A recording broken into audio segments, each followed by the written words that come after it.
para reconstruir el proyecto más importante de nuestras vidas. Bueno, eso suena de maravilla. ¿Dónde hay que firmar? Ya a que sí, pero a ver, hay trampa. Resulta que toda esa financiación, todo ese apoyo incondicional, proviene directamente de nuestro peor enemigo o de la mayor competencia que tengamos. Ostras, o sea, eso ya suena completamente absurdo, totalmente absurdo. Pues resulta que eso es exactamente lo que ocurrió en Jerusalén hace unos 2500 años. Y bueno, bienvenidos a este análisis a fondo. Yo estoy encantada de adentrarnos hoy en este tema. Y yo estoy listísimo porque, a ver, a primera vista parece que hoy nos vamos a meter de lleno en, no sé, una aburrida clase de historia antigua sobre mover piedras y vigas, Claro, la clase de Ben sígueme sobre Esdras y Nehemías. que suena a polvo y escombros. Pero lo que revelan estos textos históricos, específicamente los capítulos 1 y 3 al 7 de Esdras y varios de Nehemías, es una barbaridad. Es una clase magistral sobre, pues, cómo sobrevivir al agotamiento extremo. Madre mía, si nos hace falta eso hoy en día, ya te digo. Y no solo eso, habla de cómo ignorar a los peores trolls de tu vida y cómo navegar por la sobrecarga de información. Es que es un punto de partida fascinante, porque cuando hablamos de reconstrucción, la mente moderna tiende a irse, pues, al hormigón, a los presupuestos, a la logística. Claro, a lo material. Eso es. Pero lo que tenemos aquí, leyendo estas crónicas antiguas, es la anatomía de una reconstrucción humana. O sea, estamos hablando de restaurar la identidad, la esperanza y el corazón de... Toda una civilización que, recordemos, volvía de un exilio devastador en Babilonia. Es una restauración a absolutamente todos los niveles. Vale, vamos a desglosar esto desde el principio, porque el contexto es vital para quien nos escucha. A ver, toda gran obra monumental necesita dos cosas para arrancar: permiso y dinero. Sin eso no vas a ninguna parte, desde luego, claro. Y si estamos hablando de reconstruir el templo sagrado de Jerusalén, que era el centro del universo para el pueblo judío de la época, pues uno pensaría que la iniciativa vino de, no sé, un gran profeta o un milagro espectacular. Sería lo lógico, sí, pero la historia nos lanza un giro de guión tremendo aquí. Totalmente inesperado, la verdad, porque la ayuda no provino de un líder religioso interno, sino de un emperador pagano, Ciro el Grande, el rey de Persia. Ciro el Grande, que se dice pronto, sí, y para entender el impacto real de esto, hay que ver un poco el tablero geopolítico. Los babilonios, que habían conquistado Jerusalén décadas antes, tenían una estrategia imperial basada en, bueno, en la destrucción pura y dura. Te invadían y arrasaban con todo. Exacto, destruían tus templos, se llevaban a tu élite y básicamente borraban tu cultura. Pero cuando el imperio persa toma el control, Ciro cambia las reglas del juego por completo. Su estrategia política era la tolerancia religiosa para mantener pacificado el imperio. Pero a ver, aun siendo una estrategia política súper inteligente, el texto del capítulo 1 de Esdras lo describe de una forma muy particular. Sí, cierto, dice que una influencia divina, cito textualmente, despertó el espíritu de Ciro. O sea, este monarca, que no compartía ni la religión ni la cultura de los exiliados, decide abrir las puertas. Les deja marchar tras 70 años de cautiverio, 70 años, una barbaridad. Y encima les firma los cheques para la reconstrucción. Y no solo eso, el nivel de restitución es de una precisión milimétrica. Las crónicas detallan que Ciro devuelve el tesoro nacional que el antiguo rey Nabucodonosor había saqueado. Madre mía, estamos hablando de, fíjate, 5.400 utensilios de oro y plata, y el texto se molesta en enumerar 30 tazones de oro, 1.000 tazones de plata, todo un inventario. ¿Qué nivel de detalle? Y todo esto se lo entregan a un líder llamado Sesbazar, ¿verdad? Eso es, Sesbazar era uno de los principales encargados de guiar este primer grupo de exiliados de vuelta a casa. Es que si intentamos buscar una analogía moderna para que la audiencia lo visualice, esto va muchísimo más allá de una simple donación caritativa. A ver cómo lo plantearías. Tu empresa familiar hace años de repente te llamara a su despacho, vale, te llama y ¿qué pasa? Y no solo te dice que puedes volver a abrir tu negocio, sino que abre la caja fuerte, saca todas las patentes originales que te robaron, te las devuelve en la mano, te da un cheque en blanco y te dice, ve y reconstruye tu legado bajo mi protección. Ostras, claro, visto así, el nivel de shock para esta gente tuvo que ser monumental. Rompe cualquier esquema lógico que tuvieran. Totalmente.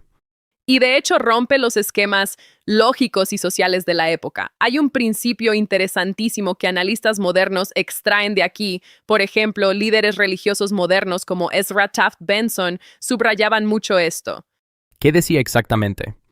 Pues mencionaba cómo Dios o la soberanía divina utiliza a personas buenas de cualquier origen, independientemente de su religión o cultura, para llevar a cabo propósitos enormes. O sea que Ciro era una herramienta divina sin saberlo. Exacto. Ciro era un rey completamente ajeno. No pertenecía a la comunidad, no conocía sus tradiciones y, sin embargo, fue la llave maestra de su liberación, una soberanía que trasciende fronteras políticas. Yo creo que aquí hay una lección brutal para cualquier persona que nos escuche hoy y que esté intentando levantar un proyecto o superar un bache personal importante. Totalmente, porque a veces nos encerramos. Exacto, nos encerramos en nuestra burbuja. No pensamos que la solución, el apoyo o la inspiración solo pueden venir de los nuestros. ¿De la gente que piensa exactamente igual? Sí, de nuestro círculo de siempre. Y de repente la vida te demuestra que la pieza que te falta para reconstruir tu situación puede venir de la fuente más improbable. Así es, la ayuda cruza fronteras. Pero claro, tener el dinero y el permiso, pues es solo la fase de planificación. La realidad te golpea en la cara cuando estos exiliados hacen las maletas, cruzan todo el desierto y finalmente llegan a Jerusalén. Y ahí es donde la narrativa da un giro de verdad, porque tienen los fondos, tienen el permiso del emperador y llegan a una ciudad que es literalmente un descampado lleno de escombros. Llevaba décadas abandonada, ruinas puras y duras. Claro, ¿por dónde empiezas a reconstruir una civilización desde cero en medio de eso? A ver, la lógica militar te diría que lo primero es levantar un muro para protegerte de los vecinos. ¿Sería lo más sensato para sobrevivir? Pues no lo hacen, van directamente a reconstruir el centro de su identidad, el templo, lo que históricamente conoceremos como el Templo de Zorobabel. Que se llamó así por el gobernador que lideró esta fase allá por el año 515 a.C. más o menos. Exacto. Y al empezar esta obra, en el momento en que echan los cimientos, que lo vemos en el capítulo 3 de Esdras, se produce una de las escenas psicológicas más complejas de la antigüedad. Uf, sí, esa escena es potentísima.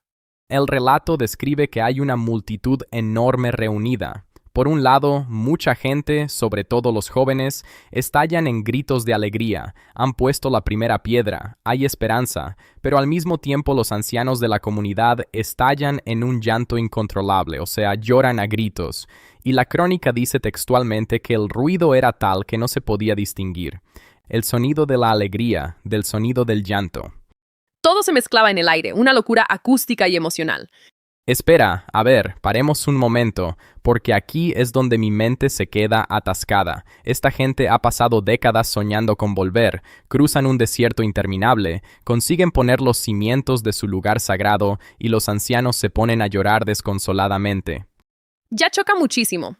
No tiene ningún sentido lógico. No debería ser la celebración del siglo. Acaban de ganar. A ver, lógicamente parece una victoria absoluta, pero psicológicamente es un duelo que no está resuelto. Y aquí es donde los analistas históricos nos dan un contexto que es vital. A ver, cuéntame. Para entender el llanto hay que entender lo que esos ancianos estaban viendo realmente. Ellos, por edad, eran los únicos que recordaban el templo original, el templo de Salomón, antes de que los babilonios lo arrasaran en el 587 a.C. Ah, claro, el templo original, que debía ser impresionante. James Talmach, en sus análisis sobre esto, explica que aquel edificio antiguo era una maravilla arquitectónica, forrado en oro, majestuoso. Y ahora, décadas después, miran estos nuevos cimientos construidos con los recursos limitados que tienen ahora, y se dan cuenta de la diferencia. Exacto, se dan cuenta de que este nuevo templo a nivel material de riqueza y acabados va a ser inmensamente inferior. Vale, ahora lo entiendo. No están llorando de emoción por estar de vuelta. Están llorando porque la comparación con los viejos tiempos les está aplastando. Es el trauma del exilio y de la pérdida aflorando de golpe. Al ver los cimientos más humildes, no son capaces de ver el progreso, solo ven lo que perdieron y sienten que jamás volverá a ser igual. Es la trampa de las expectativas, ¿verdad? Totalmente. Una manifestación clarísima de cómo la nostalgia o esa idealización del pasado te roba la alegría del esfuerzo actual. Es que nos pasa constantemente a todos. Pensemos en alguien que consigue un nuevo trabajo tras un despido doloroso. Igual no es tan glamuroso como el anterior y se amarga. O alguien que logra rehacer su vida tras una ruptura, pero sigue midiendo su felicidad con el molde del pasado. Sí, estamos programados para comparar, pero ¿sabes cómo se resuelve esta tensión en la historia? Porque obviamente no se quedaron llorando sobre las piedras para siempre. Menos mal, ¿qué dice el texto? Pues la resolución que se ve más adelante en el capítulo 6 de Esdras es fascinante. El texto enfatiza que, a pesar de la modestia material del nuevo edificio, Dios lo aceptó plenamente. De hecho, cuando por fin logran terminarlo, celebran una dedicación inmensa. O sea que al final sí hubo una gran fiesta. Sí, y la lección de fondo es que el verdadero gozo de la reconstrucción no provenía de igualar la arquitectura o la riqueza pasada, provenía de recuperar la conexión, de restaurar el convenio. Claro. Ese esfuerzo del pueblo en un momento de precariedad tenía muchísimo más valor que el oro de Salomón. Me encanta. O sea, nos enseña a celebrar el progreso y la restauración en nuestra vida, incluso si el resultado final no se ve tan magnífico o perfecto como nuestro ideal del pasado. Exactamente, es un mensaje precioso. Vale, entonces tienen el templo, tienen su núcleo espiritual latiendo de nuevo en Jerusalén. Problema resuelto, ¿no? Ya pueden respirar tranquilos. Pues en absoluto. Tienen el corazón de la ciudad, sí, pero no tienen costillas para protegerlo. A ver, explícame eso. Jerusalén seguía siendo una ciudad completamente abierta, llena de escombros y, lo peor, rodeada de pueblos vecinos que no veían con buenos ojos este resurgimiento judío. Claro, estaban totalmente desprotegidos, absolutamente indefensos. Cualquier banda podía entrar caminando, y es aquí, varias décadas después, cuando entra en escena un personaje clave para solucionar este caos militar y logístico, Nehemías. Este perfil me parece de los más interesantes de toda la época porque, a ver, él no es un sacerdote, no es un líder religioso tradicional en absoluto. No, para nada, era un burócrata de altísimo nivel. Exacto. Trabajaba en la corte del rey de Persia, en Babilonia, en la ciudad de Susa, y tenía el cargo de copero del rey, que para quien no lo sepa, ser copero no era ser simple camarero. Que va, era un puesto de confianza extrema, casi como un consejero de seguridad nacional de hoy en día. Claro, eras el encargado de probar la bebida para que no envenenaran al hombre más poderoso del mundo. O sea, este hombre tenía la vida totalmente resuelta, comodidades, estatus social enorme y lo deja todo. Pide permiso para irse a una zona de conflicto a reconstruir unos muros de piedra. Es alucinante. Y el contraste que aporta la historia es vital. Porque si Esdras traía la restauración espiritual, pues Nehemías aporta el pragmatismo, la organización pura y la resistencia física. ¿Hacían un buen equipo entonces? Sí, y falta les hacía, porque levantar los muros protectores de Jerusalén no fue un simple desafío de ingeniería, fue literalmente una guerra psicológica de desgaste desde el minuto 1. Porque los pueblos vecinos no enviaron un ejército formal, ¿verdad? No, usaron tácticas mucho más sutiles, tácticas que hoy reconoceríamos al instante. Sí, la famosa guerra de desgaste. Y aquí, en Nehemías, aparece un personaje maravilloso por lo rastrero que es, Tobías el Amonita. Tobías, vaya personaje. Si leemos las crónicas, la forma en que Tobías y sus aliados atacan a los constructores es fascinante. Nos sacan las espadas. Tobías se paseaba por las obras, miraba los muros a medio hacer y soltaba burlas en voz alta. ¿Qué decía exactamente? Decía cosas como, cito, lo que ellos edifican, si subiera una zorra derribará su muro de piedra. Madre mía, es una burla directísima al esfuerzo de los demás, un intento clarísimo de minimizar el trabajo para desmoralizarlos. Es el primer troll documentado de la historia. Totalmente el primer hater. Es exactamente lo que hace la gente en redes sociales hoy en día o esos compañeros tóxicos que te encuentras a veces en el trabajo. El adversario casi nunca te ataca de frente al principio. No prefieren la puntilla. Claro, prefieren dejar caer un comentario sarcástico, una burla pública para sembrar la duda en tu cabeza. Buscan que tires la toalla por puro agotamiento emocional. ¿Qué pienses para qué me esfuerzo si esto es una birria? Y fíjate que el impacto de esa guerra psicológica en el pueblo fue tremendo. La tensión escaló a unos niveles increíbles. Las crónicas describen una imagen gráfica muy potente. Los trabajadores estaban tan amenazados que llegaron a reconstruir el muro con una herramienta en una mano. ¿Y en la otra? Una espada empuñada en la otra mano. Ostras, imagina el nivel de estrés. Construir bajo amenaza de muerte constante, sin descanso, haciendo guardias por la noche. Pero lo asombroso de todo esto es la eficacia brutal que tuvieron. Bajo esas condiciones extremas, lograron levantar los muros de toda una ciudad en solo 52 días. ¿52 días? Eso es una locura logística incluso hoy en día. Ya te digo, y el texto da una justificación súper sencilla pero muy profunda para explicar este milagro. Dice que el pueblo tuvo ánimo para trabajar. Ánimo para trabajar. Qué frase tan sencilla y tan potente. Es lo que hoy llamaríamos un enfoque a prueba de balas. Y a ver, tuvieron que ponerlo a prueba constantemente, porque cuando las burlas de Tobías no funcionaron, los enemigos cambiaron de táctica. Pasaron a la falsa diplomacia, ¿no? Exacto, intentaron crear una distracción monumental. Los líderes rivales enviaron mensajes a Nehemías hasta 4 veces, pidiéndole que bajara de los muros para reunirse con ellos. Supuestamente para negociar, ¿verdad?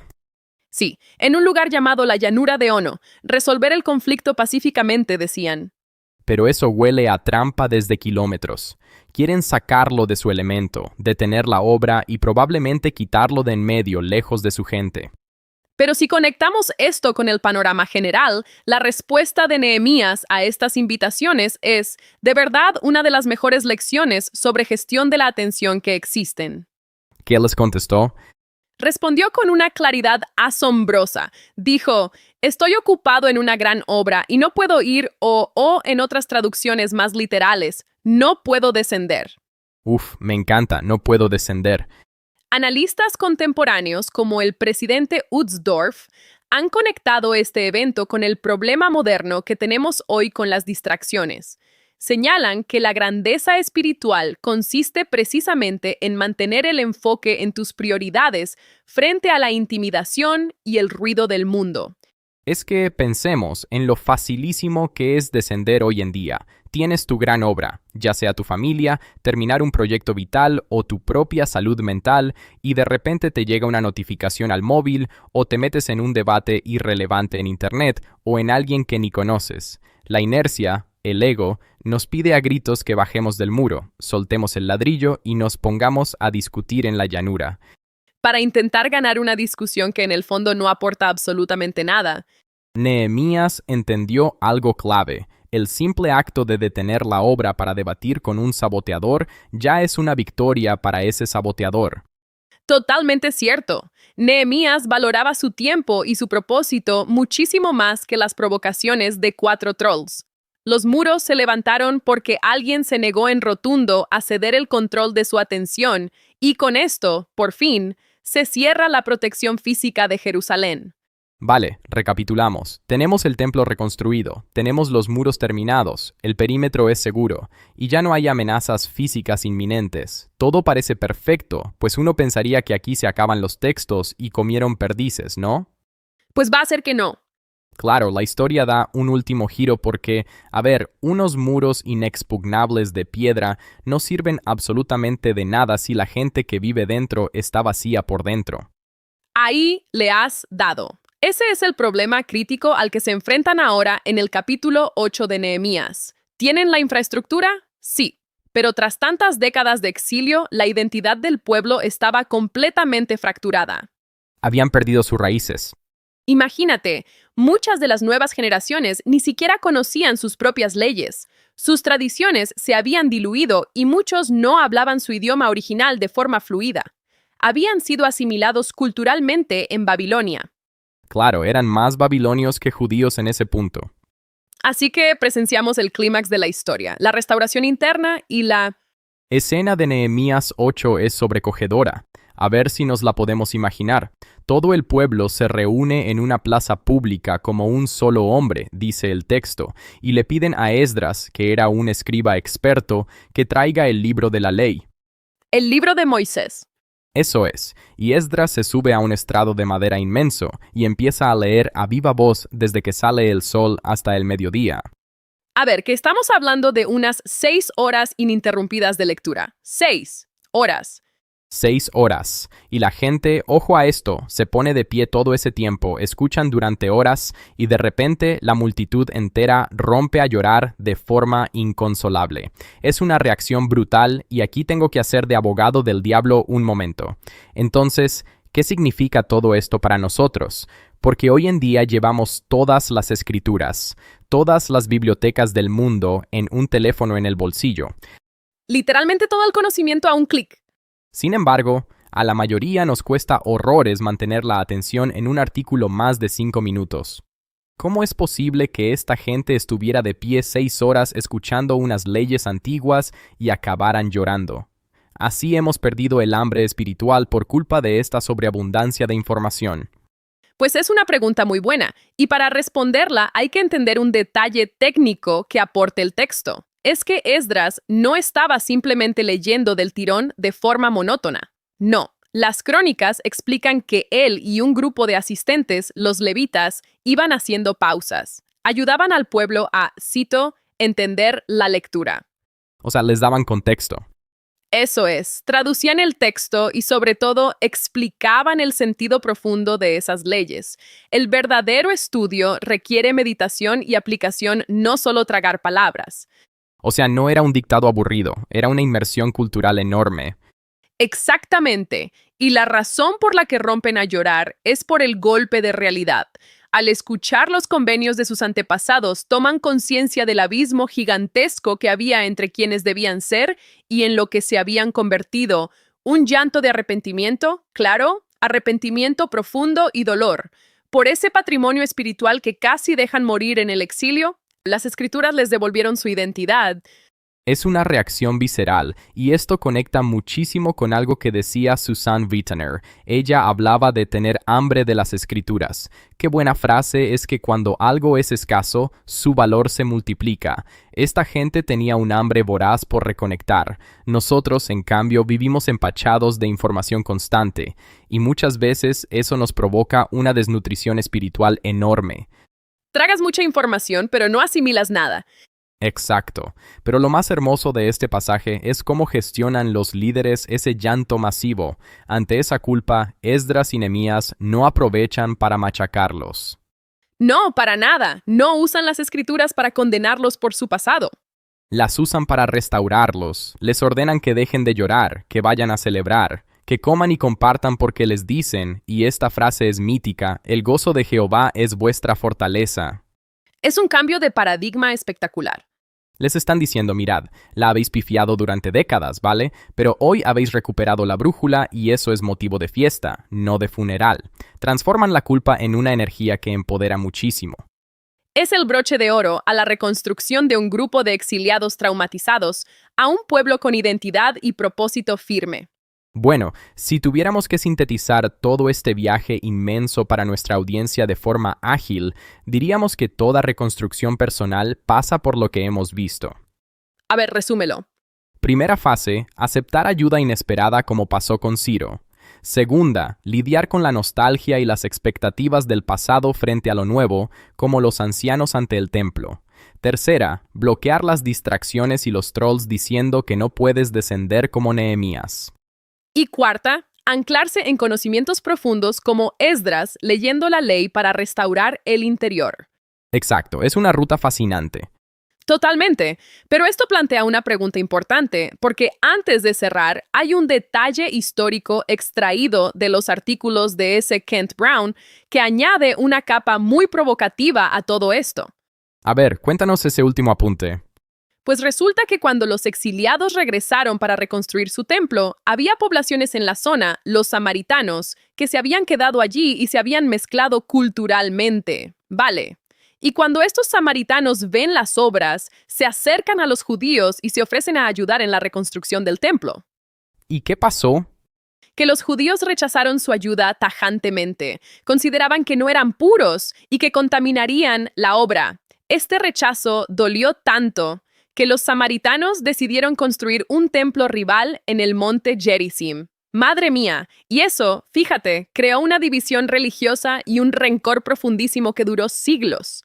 Uf, qué final tan complejo. Y esto nos deja a todos con una reflexión enorme.